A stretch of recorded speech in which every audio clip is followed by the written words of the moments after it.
In this lesson, we're going to be covering spacing, including margins, padding, and the spacer element. Now, design is always subjective, but one of the key things we can do is make sure that our design has plenty of negative or white space included to open up the design and make it easier to use and interact with. So let's take a look at what elements Brizy gives us to do just that. So first of all, let's take a look at how we can access the padding and the margins. There's a couple of different ways we can do that inside Brizy.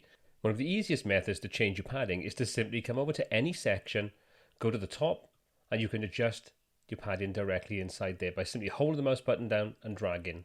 You can do exactly the same at the bottom. Simply come down to the bottom of the section, and then you can adjust the padding directly inside there.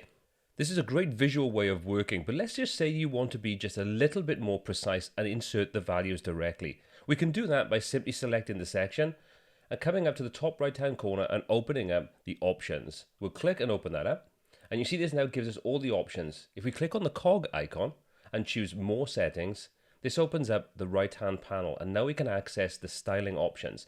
Inside there you can see we can access the padding and the margins. We can also set whether we want to apply to the left, right, top and bottom independently, or we want to link all those values together. So for example, you can see at the moment we've got these unlocked, and we've got padding at the top and padding at the bottom. We can adjust those to get exactly the values we want. So let's say 180 pixels, and we'll do exactly the same on the bottom, 180 pixels. We've now set up our padding on the top and bottom independently. However, if you want to link these together, you can simply click the linked icon, and now all four sides are linked together, so you can make changes to all those sides at the same time.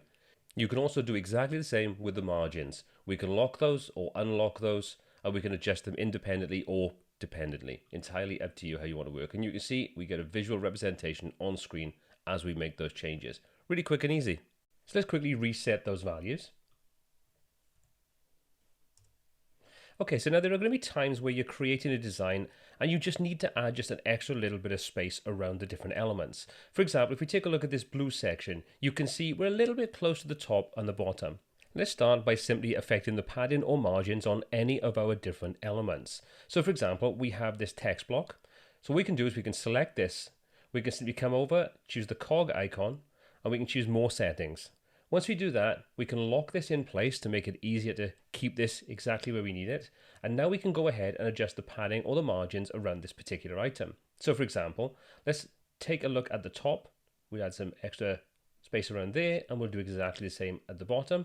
And you can see that now opens up that extra space underneath. A great, really simple way of doing it. And you can do exactly the same on this next text block.